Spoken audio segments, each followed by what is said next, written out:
ভারতীয় যে ব্যবসায়িক প্রতিনিধি দলটি এসেছিলেন সেখানে তাদের কনফেডারেশন অফ ইন্ডিয়ান বিজনেসের সিসিআই তারা বলেন, সেই আমাদের যেটা apex body federation of chamber of commerce সেটার ভারতীয় যেটি সংগঠন তারও নেতৃবৃন্দ এসেছিলেন এবং বিভিন্ন খ্যাতনামা প্রতিষ্ঠানের প্রতিনিধিবৃন্দ ছিলেন, যাদের মধ্যে কারো কারো আবার বাংলাদেশে ইতিমধ্যে বিনিয়োগ আছে, যেমন গোদরেজ।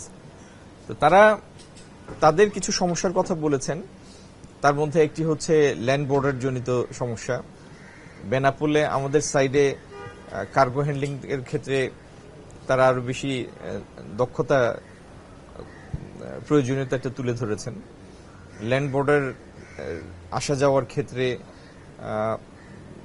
মানে এটা আরো যদি ফ্যাসিলিটেট করা যেত তাহলে তাদের পণ্য আনা নেওয়ার খরচ কমতো, বিনিয়োগকারীরা সেই কথা তুলে ধরেছেন। আর আরেকটি প্রস্তাব এসেছে, সেটি হলো ভারতীয় এবং বাংলাদেশের ব্যবসায়ীদের মধ্যে দুটো বিষয়ে টাস্ক ফোর্স করার। একটি হচ্ছে ইন্ডিয়ান ডিজিটাল ট্রান্সফরমেশন এখন যেভাবে হচ্ছে, আর আরেকটি হচ্ছে ইনফ্রাস্ট্রাকচারের ক্ষেত্রে কিভাবে ভারতীয় বিনিয়োগকারীদের সম্পৃক্ত করা যায় বা ফিন্যান্স আনা যায়, সেই বিষয় নিয়ে ভারতীয় ব্যবসায়ীরা দুটো টাস্ক ফোর্সের প্রস্তাব দিয়েছেন। তো সেটা তারা আজকে এফপিসিসি এর কাছে তুলবেন। এফপিসির সাথে তাদের মধ্যাহ্ন ভোজ আছে এবং ভালো উদ্যোগ এটি। তো আমরা মনে করি এটি একটি ভালো উদ্যোগ।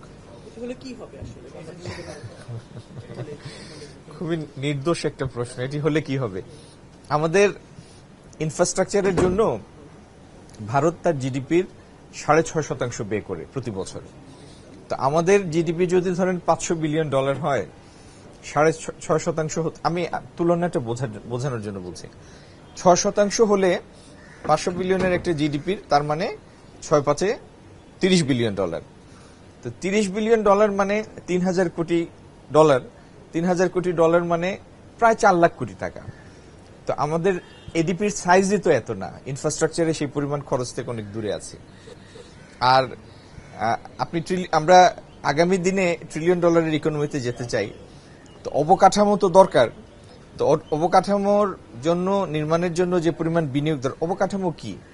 মনে করেন আপনি এখন ঢাকা চট্টগ্রাম নতুন ট্রেন লাইন করবেন বা নতুন হাইওয়ে করবেন বা বাংলাদেশের অন্য কোনো জায়গায় হাইওয়ে করবেন, আপনি পোর্টের জন্য অবকাঠামো তৈরি করবেন, এলএনজির জন্য অবকাঠামো তৈরি করবেন, এগুলি সবই হচ্ছে অবকাঠামো, ইনফ্রাস্ট্রাকচার।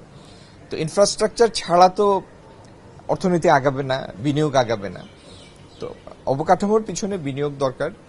তো সেই বিনিয়োগের জন্য যদি ইন্ডিয়ান বিনিয়োগকারীরা আগ্রহী হন আর সেটা যদি আমাদের জন্য ফলদায়ক হয়, তাহলে সেই সহযোগিতা তো হতেই পারে। এটি একটি ওয়েলকাম প্রপোজাল।